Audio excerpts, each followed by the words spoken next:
En Algérie, il y a deux langues nationales.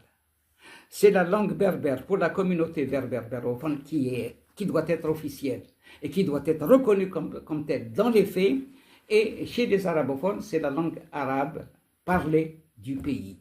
Qu'ils me permettent de dire, en m'emportant peut-être à bas la langue arabe classique, qui n'est pas notre langue nationale, qui est une langue aristocratique, qui est une langue ségrégationniste, une langue antipopulaire.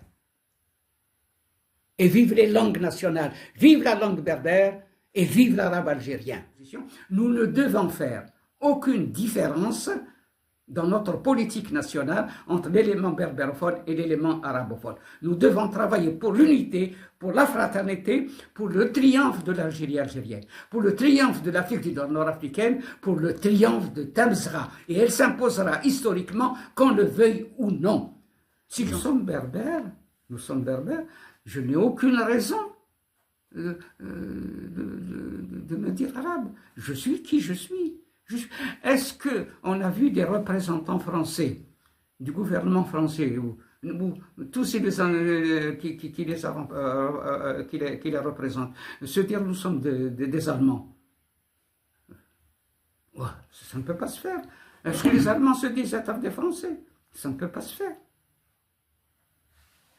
Il faut vraiment avoir une pensée vraiment bien basse de ses origines pour les renier et se faire passer pour des Arabes.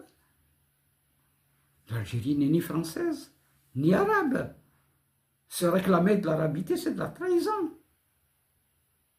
Cela ne veut pas dire que nous devons brutalement rompre avec les Arabes.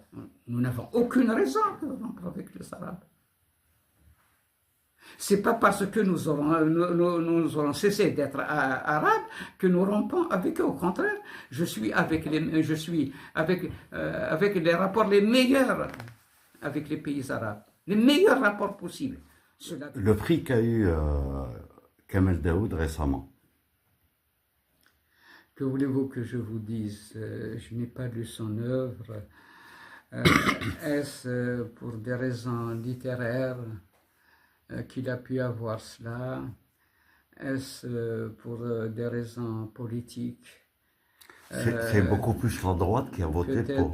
Peut-être les deux, peut-être l'élément politique prévaut sur l'élément littéraire. Je ne peux pas me prononcer de manière totale. Que voulez-vous que je vous dise? Lui, comment il s'appelle celui-là? J'ai oublié son nom également. Ismail Khadra? Non, pas non. Non. Non.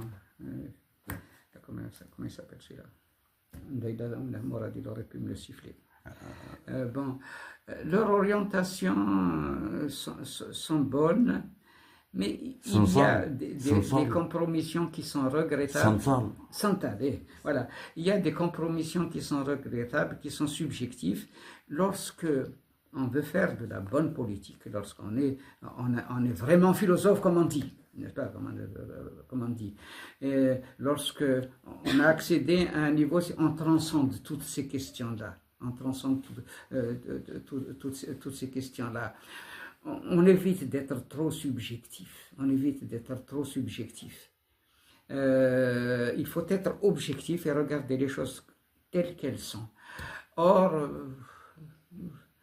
j'ai des doutes sur l'objectivité et de Saint-Salle. Et c'est dommage parce qu'ils ont des qualités qui sont incontestables. Des qualités qui sont incontestables. Vous savez, la religion, il faut savoir se définir par rapport à la religion. Là, je sais bien ce que vous en pensez. Il ne faut pas oublier qu'elle vienne du ciel ou qu'elle s'élève de la terre. La religion, lorsqu'elle naît, c'est qu'elle répond à une situation déterminée de l'évolution d'une société, là où elle est née. Je le considère comme une catastrophe. Hein. Je ne peux pas supporter ça. Même sa vue, je ne peux pas la supporter. Je vais jusqu'à me dire que pour que cet homme soit arrivé à représenter l'Amérique, il faut croire que les Américains sont plus arriérés que les Algériens, et de beaucoup. S'il est représentatif de la société américaine, il faut croire que les Américains, en bonne partie, sont des arriérés. Ils sont encore dans l'Antiquité, dans le Moyen-Âge. Les Chaouis. Actuellement, ils peuvent jouer un grand rôle. Pas les Kabyles, malheureusement, qui sont isolés. Ils peuvent jouer un grand rôle. Si les Chaouis prennent conscience, berbérophones et arabophones confondus, si les Chaouis s'unissent aux Kabyles, berbérophones et arabophones confondus, si la prise de conscience s'affirme, comme je le fais, comme je le dis en tout cas, à travers toutes les masses populaires, qu'elles soient berbérophones et arabophones, nos idées finiront par s'imposer au pouvoir, et le pouvoir maintenant en tient compte, et plus on ira, plus il sera obligé d'en tenir compte. L'essentiel, c'est de travailler les masses. C'est d'unir les éléments berbérophones pour qu'ils n'en fassent qu'un. C'est travailler à la fraternité des éléments berbérophones et des éléments arabophones. C'est travailler à leur éveil dans le sens de l'algérianité et de la berbérité. C'est de travailler dans le sens pas simplement de l'Algérie, mais dans le sens de l'Afrique du Nord entière, dans le sens de Tamsra.